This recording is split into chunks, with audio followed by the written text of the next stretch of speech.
England, so more on his conversations with Judy a bit later on. But first, though, do you know what a humanist is? No, it's not a thing, it's a person, I should say, or who a humanist is, I suppose.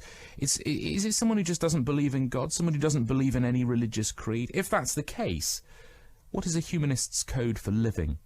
Well, let me introduce two guests to you, Tim Stevenson and Paul Smith, who are instrumental in setting up a new humanist group for the Hull and East Riding area. Gentlemen, good morning. Really nice to see you. Good morning. Thanks very much indeed for coming in. First of all, in a nutshell, Tim, what's a humanist?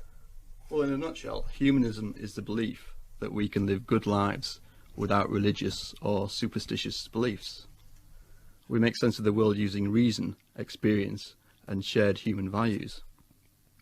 We think that moral values are properly founded on human nature and experience, and so our decisions are based on the available evidence and the assessment of the outcomes of our actions. So, Paul, how does that differ then from atheism, for example? Well, what humanism says simply is that we only have one life. That when we die, that's it. Now, there we differ from the religions, because the religions say we have two lives. We have this life and an afterlife. So in the Western religions, Christianity and Islam, they believe that after you die, you're rewarded or punished according to how you've behaved, and by going to heaven or to hell. And in the Eastern religions, you're reincarnated. You're rewarded or punished according to how you've behaved, by being born into a better or worse life. Now, humanism says, it's nice to believe that, but the reality is, the hard reality is, we evolved from the animals. We're just a species of animal. When they die, when the cats and the pigs and the chimpanzees die, that's it. We're just the same. Now, we accept it's much nicer to believe in an afterlife. I would much rather believe in an afterlife, in going to heaven or being reincarnated into a better life. But you have to accept hard reality. When we die, that's it, and that's the essence of humanism. We only have one life, and so humanism is about improving the quality of the one life we have. We all have one life, whether you believe in Christianity or Judaism or Hinduism or Buddhism or Sikhism. All these religions believe you have two lives. Humanism says, sorry, it's nice to believe that, but the reality is we only have one. Tim, in that case, if we can say that faith is the same as a belief, would you just describe humanism as a faith? No, I don't think I wouldn't accept that, because humanists believe that you shouldn't accept any kind of belief that's not supported by good evidence. And if there's good evidence, then it doesn't require you to have faith, because there are good reasons to believe those things. But that's the very essence of a belief, though, isn't it? I mean, you're absolutely right. You have to believe that something is true. You've got no evidence, and it clearly, in the same way that in the harsh fact of reality there is no evidence of an afterlife, there's actually no evidence that there isn't. That's right. I mean, people do think about these big questions in life, such as, why are we here? What's it all about? Where do values come from? Does God exist? Why do I exist? What is a good life?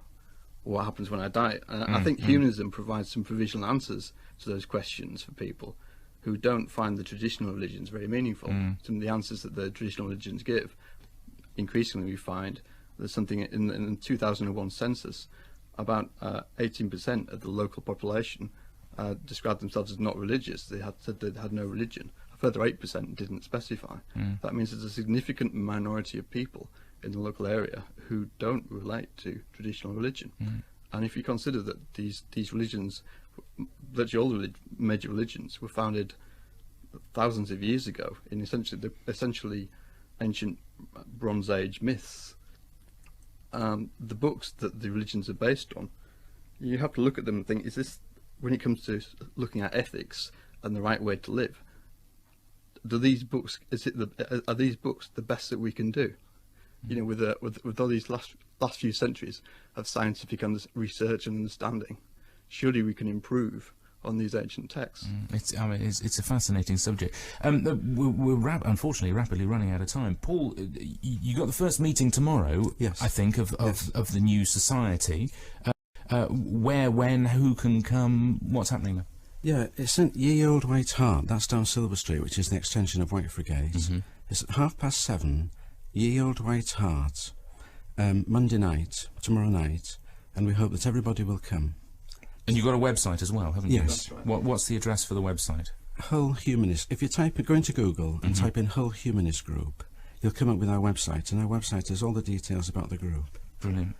Well, listen, I mean, you've been in once. I hope you won't be strangers now and come in. You come in a lot more Okay, thank you very and much take for having us part. on. Good luck with the first meeting tomorrow. Do let us know how it comes on, and thanks very much indeed for coming in. Nice. Very good to see you both. There we are, Tim Stevenson and Paul Smith. That meeting tomorrow night. Yeah, I mean, it's always got to get a vote of someone, hasn't it, when you have a meeting in a pub? I don't know, maybe it's just me. But that's the meeting of the Hull and East Riding Humanist Group, the first one, tomorrow night at the White Hart, Silver Street in Hull, at 7:30 tomorrow evening. Good luck to them. Right, let's turn our attention to the religious papers. Tom Timpson of Our Lady of Lourdes Church in Hessel is here. Morning, Tom. Good morning, It's Blair. well, you would agree, wouldn't you? A meeting in a pub, it's kind of For sure, yeah. absolutely. We've had people before who